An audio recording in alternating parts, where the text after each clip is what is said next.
الحمد للہ رب العالمین والعاقبۃ للمتقین والصلاة والسلام علی سید الانبیاء والمرسلین وعلی آلہ واصحابہ اجمعین اما بعد اعوذ باللہ من الشیطان الرجیم بسم اللہ الرحمن الرحیم اقترب للناس حسابهم وهم فی غفلۃ معرضون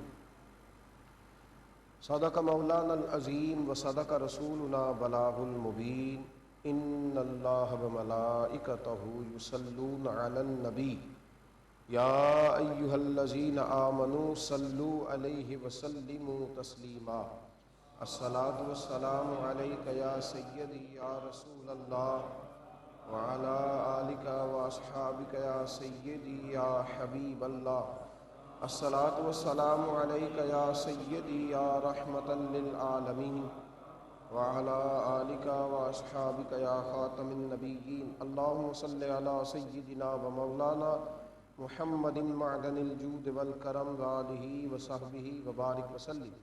حمد و صلاۃ کے بعد مومن کی زندگی جو سلسلہ گفتگو مقدس اور پرنور ساعتوں میں جاری ہے، اس میں آج کی گفتگو کا عنوان یہ ہے کہ مومن کبھی بھی اللہ تبارک و تعالیٰ کی یاد سے غافل نہیں ہوتا۔ مومن کبھی بھی نبی کریم صلی اللہ علیہ وسلم کی محبت سے غافل نہیں ہوتا۔ مومن کی زندگی بیدار لوگوں کی زندگی ہوتی ہے۔ ایسا نہیں ہوتا کہ ایک ہفتہ تو وہ کھل کے اللہ رسول کی بارگاہ میں حاضر ہوا اور پھر کچھ عرصے کے بعد وہ غافل ہو گیا، وہ بھول گیا، بلکہ وہ ہر لمحہ اللہ سے جڑا رہتا ہے۔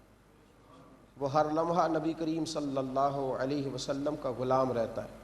ہر گھڑی وہ اللہ اور اس کے رسول صلی اللہ علیہ وسلم کے ذکر میں اور ان کی یاد میں گزارتا ہے۔ کچھ لوگ ایسے ہوتے ہیں جو غافل ہو جاتے ہیں، سست ہو جاتے ہیں، غافلوں جیسا جینا شروع کر دیتے ہیں، غلطی کرتے ہیں اور پھر ان کا نفس انہیں ملامت بھی نہیں کرتا۔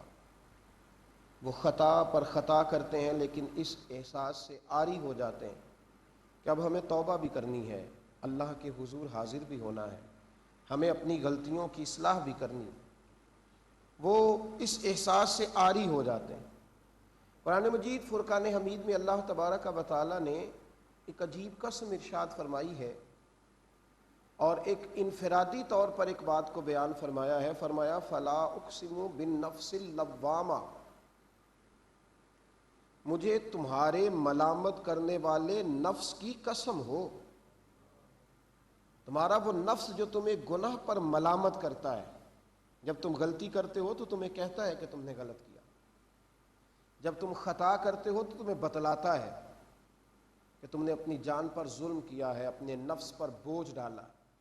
یہ احساس اگر پیدا رہے نا کہ میرے اندر غلطیاں ہیں تو پھر اصلاح کا موقع بھی بنا رہتا ہے۔ لیکن اگر انسان یہ ماننا چھوڑ جائے کہ میں غلط ہوں، میرے اندر کوئی کمزوری ہے، تو پھر اس کی اصلاح رک جاتی ہے۔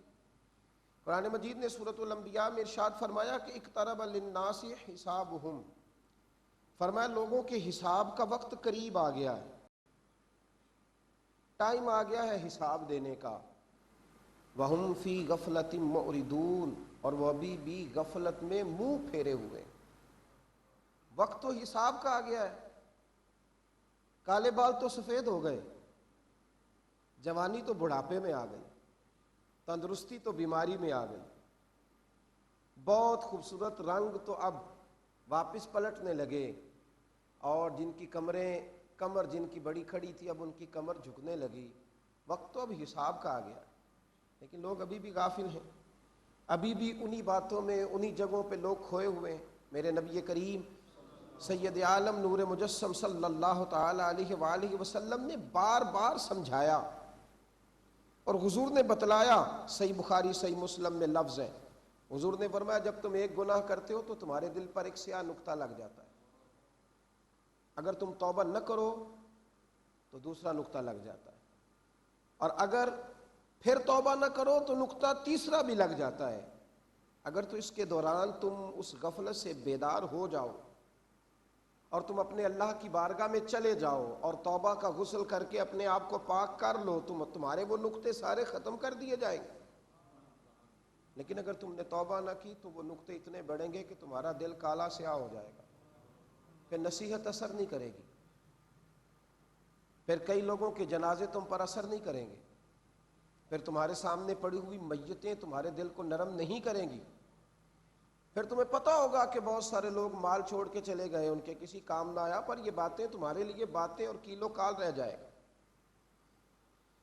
اپنے ضمیر کو مومن زندہ رکھتا ہے، مومن غافلوں جیسی زندگی نہیں گزارتا۔ مومن کا یہ مزاج نہیں ہوتا کہ وہ مرضی سے سو جاتا ہے، مرضی سے اٹھ جاتا ہے، اپنی مرضی کا کھاتا ہے، اپنی مرضی کا پہنتا ہے، بلکہ وہ بیدار ہوتا ہے۔ اقبال نے کہا تھا زندگی زندہ دلی کا نام ہے، مردہ دل کیا خاک جیا کرتے ہیں؟ اور اقبال کہنے لگے دل بیدار پیدا کر کے دل خوابیدہ ہے، جب تک نہ تیری ضرب ہے کاری نہ میری ضرب ہے کاری۔ ہمیشہ روشن رہے دل، سمجھ رہے کہ یہاں میرے اندر کمزوری ہے اور یہاں میں نے اپنی کمزوری کو دور کرنا۔ طبیعت پہ یہ بات امام قرطبی نے سورہ انبیاء کی اس آیت کی تفسیر میں لکھا ہے کہ حضرت انس بن مالک رضی اللہ تعالیٰ عنہ فرماتے ہیں جب یہ آیت نازل ہوئی نا اقترب للناس حسابهم وهم فی غفلۃ معرضون، کہ لوگوں کے حساب کا وقت قریب آ گیا ہے اور وہ ابھی بھی غافل ہیں۔ جب یہ آیت کریمہ نازل ہوئی تو ایک صحابی نا یہ آیت سن کر مسجد نبوی شریف سے باہر آئے۔ انہوں نے دیکھا کہ ایک صحابی اپنا مکان بنا رہے تھے، دیواریں بلند ہو رہی تھیں اور وہ دیواریں اونچی کر رہے تھے۔ مسجد سے آنے والے شخص کو جب اس صحابی نے دیکھا تو پوچھنے لگے کوئی نئی آیت نہیں نازل ہوئی، کوئی نیا ارشاد نہیں رب کریم نے فرمایا مسجد سے آئے ہو؟ انہوں نے کہا میاں آیت تو آئی ہے۔ کہا کون سی؟ تو وہ کہنے لگے کہ رب کریم نے فرمایا ہے اقترب للناس حسابهم، لوگوں کے حساب کا وقت قریب آ گیا، وَهُمْ فِي غَفْلَةٍ مُعْرِضُونَ، لیکن ابھی بھی وہ غافل ہو کر منہ پھیرے ہوئے ہیں۔ یہ آیت نازل ہوئی ہے۔ کہتے ہیں جب میں نے یہ آیت اس صحابی کو سنائی تو وہ چھلانگ لگا کے دیوار سے نیچے اتر آئے۔ انہوں نے اپنی مٹی والے ہاتھ جھاڑے، مسجد نبوی شریف کی طرف بڑھنے لگے تو میں نے ان سے کہا کہاں جا رہے ہو؟ دیوار تو مکمل کر لو۔ تو کہنے لگے آپ نے خود ہی تو بتایا ہے کہ رب فرماتا ہے حساب کا وقت قریب آ گیا ہے، حساب کا وقت قریب آ گیا اور میں دیواریں بناتا رہوں؟ حساب کا وقت قریب آ گیا ہے اور ابھی میں چھت کی فکر کروں؟ جب وقت حساب کا ہے پھر مسجد جاؤں گا، پھر غفلت کو توڑوں گا۔ لوگ مکانات بنانے میں لگے رہے، جائیدادیں بنانے میں لگے رہے۔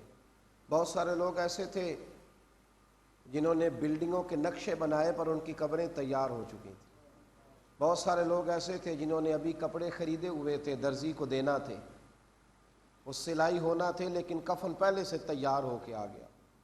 بہت سارے لوگ ایسے تھے، بہت سارے، کہ جن کی زندگی میں ابھی منصوبہ بندی تھی کہ میں نے ان بچوں کو جوان ہوتے دیکھنا ہے، ان کے بیاہ کہاں کروں گا، لیکن ان کے جانے کا وقت آ گیا۔ جو غفلت ہوتی ہے نا، غفلت، یہ تو انسان کو کہتی ہے دلی دور است، ابھی بڑی عمر پڑی ہے، ابھی بڑا وقت پڑا ہے، ابھی بڑا ٹائم پڑا ہے، یہ تو روز غافل کرتی ہے۔ لیکن درویش کہتے ہیں کہ جو دم غافل سو دم کافر، سانو مرشد ایہو پڑھایا۔ یاد رکھیں غفلت والی زندگی جن لوگوں کی ہوتی ہے نا، ان کا لمحہ لمحہ بوجھ ہوتا ہے۔ وہ کب اٹھیں گے، یعنی کس وقت وہ وقت آئے گا؟ کئی رمضان آئے آ کے گزر گئے، کئی حج آئے اور حج کی اور گزر گئے، کئی عمرے کی اور پھر اس کے بعد گزر گئے، کئی وقت آئے جب توبہ کا ارادہ کیا اور پھر وہ وقت بیت گیا۔ تو کب بیداری ہوگی؟ کب غفلت سے اٹھیں گے؟ کب ہمارے اندر یہ بات پیدا ہوگی کہ اب ہمیں واپس بھی لوٹنا ہے؟ میرے نبی پاک صلی اللہ تعالیٰ علیہ وسلم نے حضرت عبداللہ ابن عمر رضی اللہ تعالیٰ عنہ کا بازو کندھے سے پکڑ کے فرمایا عبداللہ میں تجھ سے بڑا پیار کرتا ہوں۔ یعنی حضور صحابی سے کہہ رہے ہیں میں تجھ سے بڑا پیار کرتا ہوں۔ یا رسول اللہ کوئی نصیحت فرمایا کن فی الدنیا کانک غریب او عابر السبیل، دنیا میں اس طرح رہنا جیسے مسافر اور راہگیر رہتا ہے۔ اور نبی کریم صلی اللہ علیہ وسلم نے فرمایا، یہ صحیح بخاری کی حدیث ہے، حضور نے فرمایا عبداللہ جب شام پڑ جائے تو صبح کا انتظار نہ کرنا، اور جب شام ہو جائے تو پھر صبح کا انتظار نہ کرنا۔ جب بھی شام ہو تو زندگی کی آخری شام سمجھ لینا، اور جب صبح ہو تو سمجھنا کہ شاید اس کے بعد یہ سورج دیکھنا مجھے نصیب ہو کہ نہ ہو، جب شام ہو تو صبح کا انتظار نہ کرنا۔ اور حضور علیہ الصلاۃ والسلام فرمانے لگے جب صحت ہو جائے نا، تندرستی ملے، تو بیماری سے پہلے پہلے نیک اعمال کر لینا۔ اور نبی کریم علیہ الصلاۃ والسلام فرمانے لگے جب اللہ تمہیں زندگی دے تو پھر موت سے پہلے پہلے وقت کو غنیمت جان لینا، وقت کو۔ بہت سارے لوگ ہیں جب تندرست تھے تو غافل تھے، کرسی پر بیٹھ کے نماز پڑھتے ہیں تو دل بڑا کرتا ہے اللہ قیام کی توفیق دیتا، دل بڑا کرتا ہے کہ میں نہ سجدے میں جا سکتا، طبیعت بڑا چاہتی۔ اب میں قرآن مجید کھول کے دیکھتا بہت سارے لوگ ہیں کہ جو جب تک تو تندرست تھے تب تک غافل تھے، اور اب جب حالات بگڑ گئے ہیں تو اب ان کے اندر وہ شعور تو اٹھتا ہے، پر وقت بیت گیا۔ میرے بھائیوں، احساس کی جو دولت ہے نا، ترمذی شریف میں حدیث ہے، حضرت عثمان غنی رضی اللہ تعالی، یہ وہ خوبصورت میٹھا با حیا اور با وفا انسان ہے جنہوں نے کئی دفعہ میرے نبی کریم علیہ السلام سے جنت خریدی ہے، کئی دفعہ حضور سے جنت خریدی۔ بیر روما خریدا تو حضور نے فرمایا عثمان جنت تیری۔ اور نبی کریم علیہ الصلاۃ والسلام سے حضرت عثمان غنی رضی اللہ تعالیٰ عنہ نے جب جنگ حوازن کے مجاہدین کے لیے سامان دیا تو نبی پاک نے فرمایا عثمان جنت تمہاری۔ اور جب عشرہ مبشرہ کے حضور نام بیان کرنے لگے تو فرمایا عثمان جنت تمہاری۔ اور جب حضرت عثمان غنی نے جنت البقیع کی زمین خریدی تو فرمایا جنت تمہاری۔ اور حضور نے ایک نہیں دو بیٹیاں دی، اور پھر فرمایا میری 40 بھی ہوتی، ایک کے بعد دوسری انتقال کرتی رہتی، میں ساری عثمان غنی کو دے دیتا۔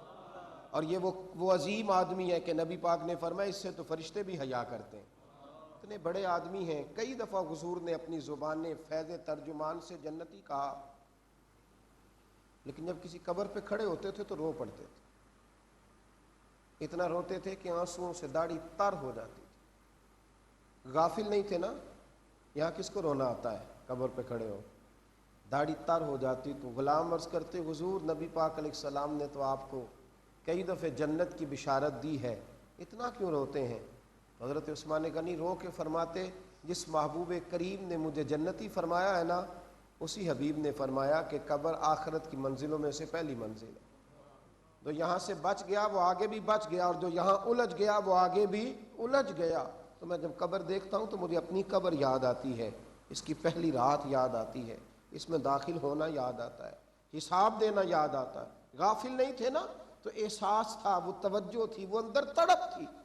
بس ٹھیک ہے صبح دکان پہ گئے، اپنا کام کیا، شام کو لوٹ آئے، بس ٹھیک ہے، وہی باتیں، وہی گپ شپ، وہی سارے معاملات، انہی کے اندر الجھے رہے، انہی کی طرح ہم نے زندگی گزار دی، کبھی غور ہی نہ کیا کہ مقصد کیا تھا، مقصد حیات کیا تھا۔ میرے نبی کریم صلی اللہ تعالیٰ علیہ وآلہ وسلم کے صحابی حضرت سعد بن ابی وقاص رضی اللہ تعالیٰ عنہ فرماتے ہیں کہ حضرت سلمان فارسی رضی اللہ تعالیٰ عنہ شدید بیمار ہو گئے، مصنف ابن ابی شیبہ میں روایت موجود ہے۔ فرماتے ہیں جناب سلمان فارسی بڑے بیمار ہوئے، یہ وہی سلمان فارسی ہیں جن کو حضور نے فرمایا سلمان منا اہل البیت، سلمان میرے اہل بیت میں شامل ہے۔ فرماتے ہیں وہ شدید بیمار ہو گئے، میں تیمارداری کے لیے گیا تو حضرت سلمان فارسی نے مجھے دیکھا نا، کبھی کوئی اپنا مل جائے، پرانی سنگت مل جائے تو دکھ بھی یاد آتے ہیں، بڑا وہ عجیب سما بن گیا۔ فرماتے میں پہنچا، میرا چہرہ دیکھا تو رونے لگے، اور دیر تک روتے رہے، اور دیر تک روتے رہے، اور سسکیاں لے کر کے روتے رہے، اور ان کی آنکھیں ساون بھادوں برساتی رہیں۔ فرماتے میں نے کہا سلمان کیوں روتے ہو؟ عرض کرنے لگے میں نے جب پوچھا تو اور روئے۔ تو حضرت سعد بن ابی وقاص کہتے ہیں میں نے کہا سلمان کیوں روتے ہو؟ میں تو اتنا جانتا ہوں کہ اللہ کے محبوب علیہ السلام وصال ظاہری تک تم سے راضی رہے، حضور تو راضی رہے اور آپ روئے جاتے۔ تو حضرت سلمان فارسی رضی اللہ تعالیٰ عنہ فرمانے لگے سعد میں نبی پاک علیہ السلام سے کیا ہوا وعدہ نہیں پورا کر سکا، میں ان وعدوں پر پورا نہیں اتر سکا۔ کہا کیا ہوا؟ کہنے لگے حضور نے فرمایا تھا دنیا داری نہ جمع کرنا، یہ تمہیں غافل کر دے گی، اور دیکھو میں نے کتنی دنیا جمع کی، کتنی دنیا داری۔ کہا حضرت کیا دنیا داری ہے؟ فرمانے لگے دیکھو، فرماتے میں نے دیکھا تو ایک ٹوٹی ہوئی چٹائی تھی، 2 تکیے تھے، 2 پیالے تھے۔ میں نے کہا سلمان یہ تمہاری دنیا داری ہے؟ تو فرمانے لگے ہاں سعد، ایک پیالے سے بھی تو گزارا ہو سکتا تھا نا، ایک تکیے سے بھی تو کام چل سکتا تھا نا. تو یہ میری دنیا داری ہے, میں نے دنیا کا مال جمع کیا. سوچتا ہوں کہ نبی کریم علیہ الصلاۃ والسلام کے ساتھ جو وعدہ کیا تھا, جو محبوب کے ساتھ معاہدہ کیا تھا کہ غافل نہیں ہوں گے, کبھی دنیا داری کے چکر میں نہیں پڑیں گے, کبھی دولت ہمیں غافل نہ کر سکے گی, وہ وعدہ نہیں پورا کر سکے, تو بارگاہ محبوب کریم علیہ السلام میں کیا منہ لے کے جانا ہے, کس طرح نبی کریم علیہ السلام کے حضور حاضر ہونا ہے. حضرت سعد بن ابی وقاص فرماتے ہیں جب انہوں نے یہ بات کی تو میری بھی آنکھوں میں آنسو آ گئے, میں بھی رو دیا. میں نے کہا دعا کرو اللہ مجھے بھی غفلت سے نجات عطا کرے, اللہ تعالیٰ میرے حال پر بھی رحم کرے, مجھے بھی اللہ اس دولت, یہ جو دولت ہے نا, یہ دولت یہ بڑی جلدی غافل کرتی ہے. یہ جو لوگ دولت کمانے نکلے تھے نا کہ 2-4 لاکھ جمع ہو جائے تو چھوٹا سا کاروبار کروں گا تو پھر سیٹ ہو جاؤں گا, انہوں نے کئی لاکھ جمع کیے لیکن واپس نہیں لوٹے. یہ ایسا کنواں ہے جس میں کوئی گرا تو پھر وہ نکلا نہیں. یہ ایک ایسی لذت ہے جس میں لوگ پڑے تو واپس آئے نہیں. کچھ کو دولت نے غافل کر دیا, کچھ کو دنیا کی سیاحت نے غافل کر دیا, کچھ کو حسن و جمال نے غافل کر دیا, کچھ ایسے تھے جن کو چڑھتی جوانی نے غافل کر دیا, اور کچھ ایسے لوگ تھے جنہیں ان کی شہرت نے غافل کر دیا, اور کچھ ایسے تھے جنہیں ان کی خوش آمدوں اور تعریفوں نے غافل کر دیا. جنہیں لوگوں نے کہا تو بڑا اچھا آدمی ہے, تو پھر وہ واپس پلٹ نہ سکے, پھر وہ واپس لوٹ نہ سکے, پھر وہ غافل ہوئے تو پھر وہ غافل ہی ہوتے گئے. پھر کب وہ وقت ہی نہیں آیا کہ دوبارہ سے وہ توبہ کرتے, کبھی وہ ٹائم ہی نہیں آیا کہ آنسو بہا سکتے, کبھی وہ وقت ہی نہیں آیا کہ اس کی بارگاہ میں سجدے کرتے. ان لوگوں کو ہمیشہ یہ احساس رہا. حضرت عبد الرحمن ابن عوف رضی اللہ تعالیٰ عنہ صحابہ میں سے وہ خوبصورت ہستی ہے جسے میرے نبی کریم علیہ السلام نے جنت کی بشارت عطا فرمائی. حضور نے فرمایا یہ میری امت کی امین ہے. حضرت عبد الرحمن ابن عوف, بڑا مال اللہ نے عطا فرمایا. اور آپ مجھے بتلائیے نا, یہ وہ شخص ہے جس کے پیچھے میرے محبوب نے نماز بھی ادا فرمائی. اس کا معنی یہ ہوا کہ یہ اتنے پاکیزہ آدمی ہیں, یہ اتنے پاکیزہ ہیں کہ ان کا ایک ایک روپیہ حلال کا ہے, جنہیں حضور نے جنت کی بشارت دی. آپ غور فرما سکتے ہیں نا کہ ان کا ایک ایک روپیہ, ایک ایک درہم, ایک ایک دینار, ایک ایک روپیہ ان کا حلال اور جائز کمائی کا ہے. تو حضرت سیدنا عبد الرحمن ابن عوف حضور کے وصال ظاہری کے بعد نا ام المومنین, مومنوں کی ماں حضرت ام سلمہ رضی اللہ تعالیٰ عنہ کے دروازے پر آ کے بیٹھ جاتے تھے اور گھنٹوں رویا کرتے تھے, گھنٹوں. جناب ام سلمہ باہر نکلتی تو کہتی بیٹے کیا ہوا, تو کہنے لگے اماں میرے لیے دعا کرو, میں نے بڑا مال جمع کر لیا, میرے پاس بڑی دولت ہے, بڑا پیسہ ہے, میں اس کا حساب کیسے دوں گا, میرے لیے دعا کریں. جناب ام سلمہ رضی اللہ تعالیٰ عنہ فرماتی اسے اللہ کے راستے میں خرچ کر, اللہ تیرے لیے آسانی فرمائے گا, اسے اللہ کے راستے میں خرچ کر, اللہ تیرے لیے آسانی کرے گا. تو حضرت عبد الرحمن ابن عوف رضی اللہ تعالیٰ عنہ کے بارے میں صحابہ کرام علیہم رضوان فرماتے ہیں کہ انہوں نے اپنے نبی پاک کے عہد مبارک میں اپنے مال سے 4000 دینار صدقہ کیے.